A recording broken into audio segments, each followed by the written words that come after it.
All right, so we are back with Lisa Waters Lane in the studio. She comes each week with your garden question, just what is going on in the neighborhood. Welcome, Lisa. Thank you. Good to be What back. new fancy stuff going on in your world? I mean, anything you want to share? We haven't traveled. We don't have any new grandkids. It's like It's May. we just live Work. here. Yeah. Garden center owners live at a garden center Yes. through May, through June, really. March, April, May, Yep. June. Yeah, That's right. So that's okay. it is okay. There's It's what we live for. much worse places to be. It's a beautiful place to be. Fun people, beautiful plants.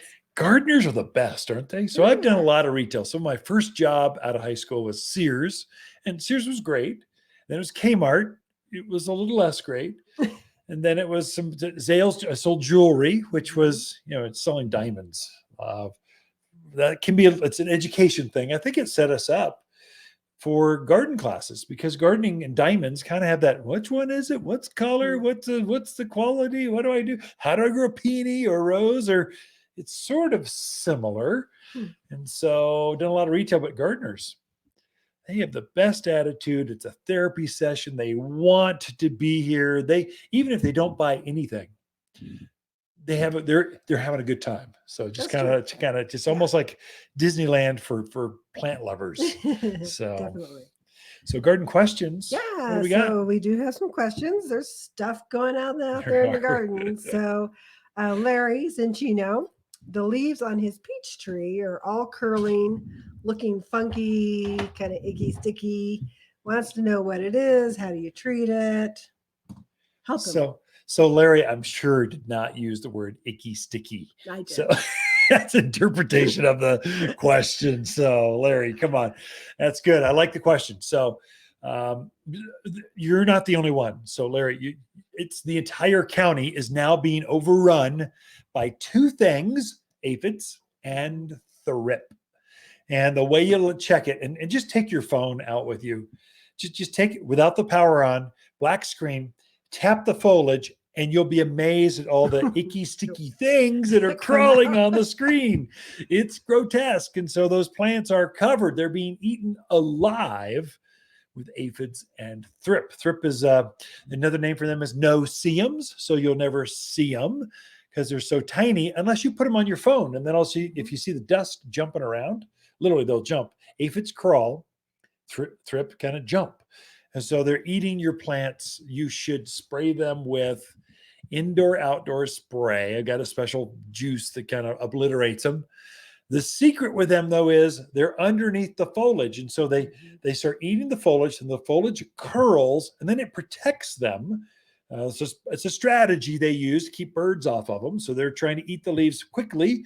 So it curls and protects them, creates a little shell. So you want to spray until the thing's dripping wet. And I would come back at it again, Larry, in maybe a week. Do it a second time. And get it from a couple angles. Hit it from this side, then from that side, because aphids will literally move. As you're spraying, they'll literally move on the back side pretty quickly. They're pretty smart to avoid. They just don't like neem oil, or we have triple action will kill them.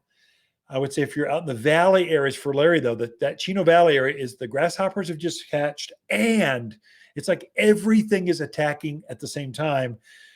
Neem oil doesn't work very well on grasshoppers, but the indoor-outdoor spray, it does. So go for that one because we're early into this, and it looks like it's going to be a crazy insect year and a crazy weed year. Oh my gosh, it's like, whoa. Saw my first case of tent caterpillars. Oh, neat. That's a good one. That's kind of unusual. That is. So he lives up in Grim Creek, where of course, a lot of the oaks and that kind of stuff. And boy, we're thick. So if you see a football size spider web in your trees, so it'll be up there, I don't know, just out of reach. Those are tent caterpillars. So the tent looks like a football. It's all this webby stuff. You can't go, I don't see any caterpillars. Well, if you look inside, there's hundreds of them, and they come out and they love to eat the tender new foliage, and they strip it clean. Quickly. And within days. So you kind of want to jump on this fast. The indoor-outdoor insecticide, that works on them. There is an completely organic spray. It's called BT. BT takes it right out, and it doesn't hurt your I mean, it doesn't hurt birds, doesn't hurt your pets, doesn't hurt your husband. It just takes them all, gets rid of them. So if you got bugs, don't wait. They're growing so quickly. They are. You kind of want to jump on it pretty quick before damage is done. It seems like they hit really quick too. It's like we were doing good, and then bam, they were all. I think they were there during all that cool. You think they were just, and then it got warm, and they like quadrupled in size. They went to like the Incredible Hulk of aphids, just like that. Pretty nasty. There we go. Next question is from Macy in Prescott. She has a new raised bed. She wants to put just tomatoes and peppers in. Yeah. How much space should she give each plant? Oh, that's a good question, Macy. It's great. So tomatoes are bigger. I guess it just depends. Macy, I need some more information. What size tomatoes? Because there's determinate, indeterminate. Yeah. There's some that grow taller than you and I combined, and there's some that just are cute, like a patio tomato. So for the traditional indeterminate large tomato, you're probably going to put a cage on it. You probably want to space those out every 3 to 4 feet minimum. If you go 6, that's if you got the space. I'd go a little bit more so you can get in between and pick things and just be there. Right. So in rows, you can pack them in a little bit tighter. Peppers are smaller plants, so those only get about knee high, maybe 2-3 feet. And so there you could probably go in a little bit tighter every 2 to 3 feet. Generally, what you want is whatever it says size-wise, you kind of want to gap in between them, because you don't want, peppers are less fussy, but tomatoes, they want to die. And so they're looking for reasons to die. And so if they're touching the ground, they die. If their foliage touches another tomato plant, they die. If they get too dry, they die. If they get too wet, they dry. So you kind of want to get them up in the air, spaced, so the tomatoes don't touch, and mainly so you can get in between them to harvest and nurture and care for the plant. So every 3 to 4 feet. Yeah. We had some tomatoes last year. I swear they were 6 foot tall. Easily. And they were planting them down grade. And they grew together and to try and pick them. Oh my gosh. Yeah. So space is a good thing. Space is a good thing. Yeah, definitely. All right. Next question is from Brianna in Prescott Valley. She had some salvia in her yard, or autumn sage, that had been there about 3 years or so. Okay.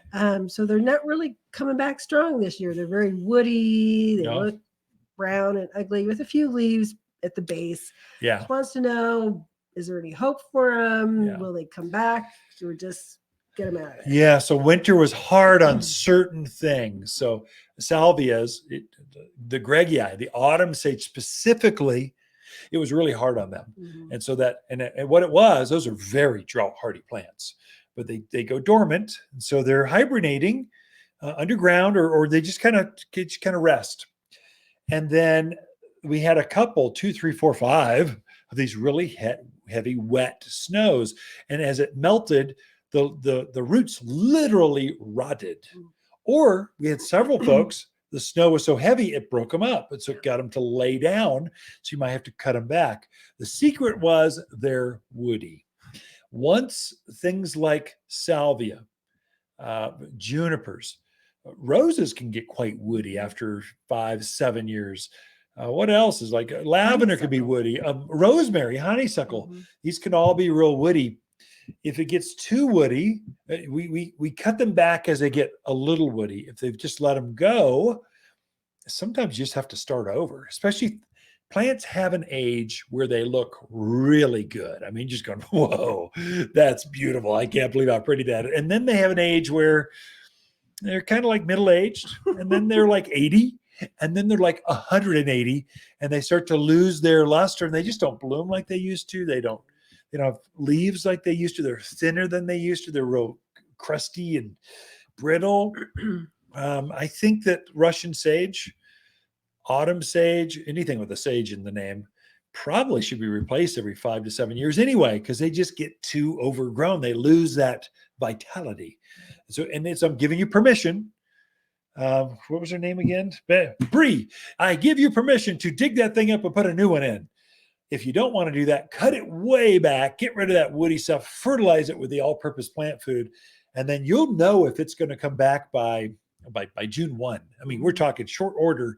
You'll go, I want to keep that, or, Ken and Lisa, they were right. We need a new one. Yeah. So there you go. Great questions this week. Yeah. Ken and Lisa Lane, the Mountain Gardeners. Be right back after this.